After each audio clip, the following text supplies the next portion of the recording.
Oh, sir, bakit galing ka kayo? Pwede po. Sige, pasok po. Pasok kayo na eh. Pwede mo ba makilasi? Yes, pasok kayo, pasok kayo. No problem. Kailan pa kayo nagkaganyan, sir? From Friday. 2 weeks. Friday.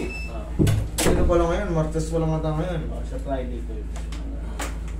O 1 week pa lang. Siyam na araw. Ngayon, ano kayo sir? Natuhod o lay up o ano paano? Pagbagsak po. Pagbagsak nyo, bumanon o pakabila? May video ka? May video ka? Ay, wala. Yung video ka kanina, Jenny. Wala sa akin, wala. Pero, pagbagsak mo, may parang may mga dito. parang may uminit. Parang may lumabot. Pag ganito siya o pag ganito? Hindi naman, bagsak lang. Ay, yung yanig lang na ba ganyan? Oo, Tapos oo. parang may lumagpog. Oo. Maaaring ganun, pag ganun. Mm. Kasi, kaya ako sinasabing pag ganun o pag ganyan. Kung pumaganito, di balik natin pag ganun. Kung pag gumaganyan, palabas natin. Sa'yo naman, tumulog ng padiretso. Ngayon, 7 araw, normal pa yan na kaya yung paglalakad ni sir. Nung una, hindi ko matapak. Grabe yung siyempre mamamagay. Pero normal lang yun. Hiya ka. Sir, ang full recover nitong ganito, maaaring mga 2 linggo. Full recover. Pero ito, gagaan na to. Di ba hindi ka makalakad? Naayos. Hanggang ganyan lang, hindi ko maligit. Namagay yung loob nito. Tumunog eh. Hindi. Tsaka paharap yung tunog niya pag ano ka mo. Hindi ito tumunog. Sa tugtungan. Sige. Pero yan, mamaya may didiin mo na yan. May pain pa siya pero madidiin na yan. Kasi normal pa yan na sa 1 linggo namamaga pa yan. Sige. Roy, tingin ano? Hindi. Pau. Ana. Mga katrim, tandaan nyo pag gagamit kayo ng pau. Alugin nyo muna. Kasi may mga sangkap yan na kailangan maalog siya. Pagka namamaga naman ang tuhod, lumapit sa inyo, nakita nyo, hindi gaano halos makalakad kasi masakit. Baliktarin nyo, yung mga sumusunod sa akin, baliktarin yung diskarte. Haplusin nyo muna. Para kahit paano, guminhawa muna yung mga muscle niya, yung mga muscle spasm niyan, ma-release na muna.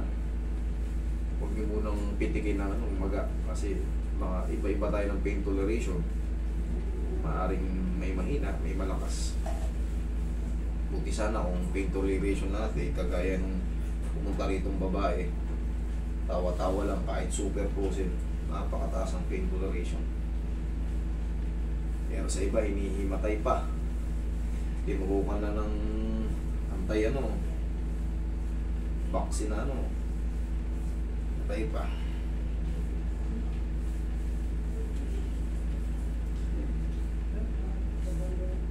Pag pinindot ko to, yung mga ganito, wala. Sakit. Ito, dito sa kabila. Wala. Itong sa sentro. Wala. Dito sa taas. Wala. Dito sa kabila. Ayan. Ito, sa kabila. Wala. 2 ang meron. Ito, Ayan. tsaka to. Ito. Ayan. Tenga nga marker ko yun.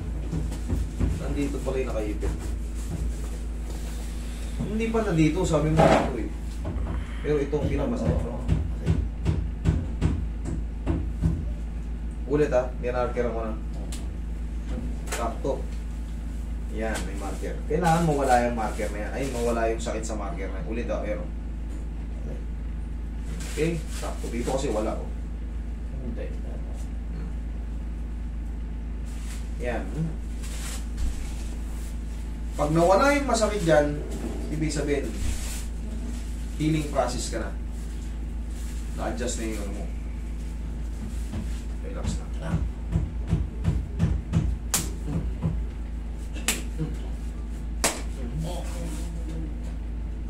Lambutan mo lang.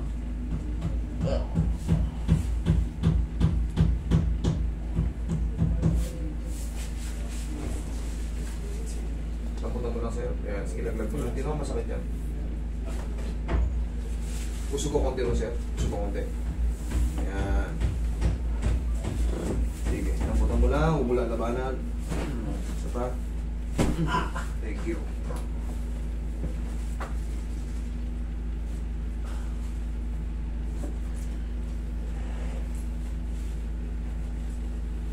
Kailangan mo wala yung pamamaga rito. Yayanigin lang yan. Pagkaipit pala. Sorry. Namamaga na lahat yan. Kung sakali. Mga ilang araw. Pinakamasakit talaga nito sa tuhod. 1, 2, 3, 4, 5, 6, 7 days. Yan. Talagang hindi mo may tatapak yan sa mga unang araw.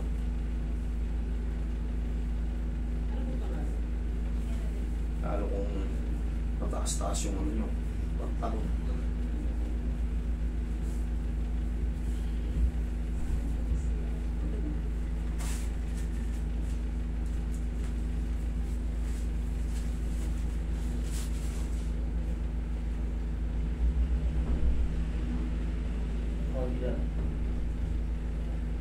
Konti na lang. Kanina.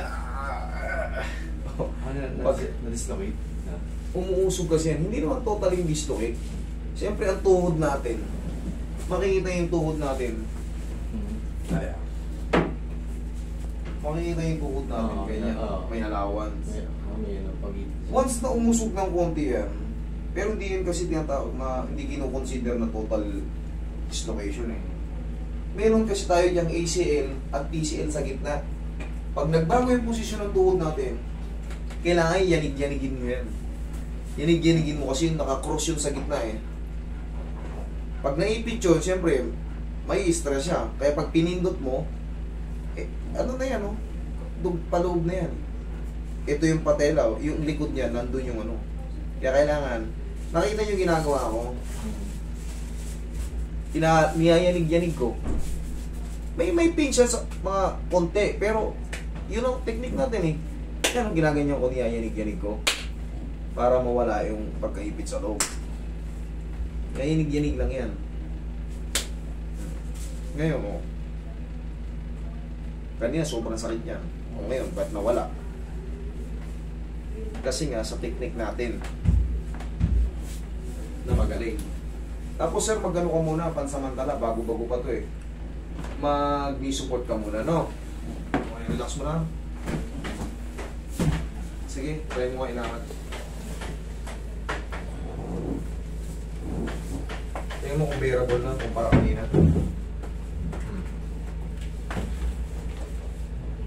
Oh, mas naliliin mo na. Pag dinaretso ko ng todo, masakit pa din. Sir, bagang magapa siya eh. Pero kita mo, ano yung difference? Kaya mo na idiin. Ngayon, pagka ganyan kasi nawala na yung main problem, yung talagang masakit pag gini. Katulad kanina, yan o, minarkiran ko. Pag ginanyan ko kanina, sobrang sakit. O ngayon, o. Sapul na yan, o. Sapul na sapul. Kasi kailangan ko lagyan ng ganun para malaman nyo na na-adjust na. Kasi kung hindi ko yan mamarkiran, wala tayong babalikan ng masakit. Kumbaga, kumaganong-ganon ka pag pinipintot ko. Eh ngayon, ba't nawala yung masakit? Ibig sabihin, natanggal na yung pagkaipit sa loob. Ngayon, siyempre, may magayan sa loob, healing process ka na ngayon. Hindi ka agad yan 0-0 talaga na mawawala. Pagkantay ka pa ng mga ano, para mapahinga siya, mawala yung swelling. Ngayon, ang gagawin mo yan, kahit pa paano, lambingin mo ng ano yan. Massage pa rin, massage. Oo, ganinin mo na ng pau. Ilang maintenance mo yan. Ang mahalaga niyan, hindi ka na ganyan maglakad. O kahit pa paano, kasi healing process ka na, normal lang na namamaga pa eh, bago pa eh. Hindi na magsasaklay. Hindi na eh, kaya niya na din eh. O di, tayo ka to. Kaya niya na din eh. O magsasaklay pa ba siya? May pain na yan kasi may namamaga eh. Pero, paglipas sa mga ilang araw, pabilis niya kasi nawawala na yung swelling sa loob.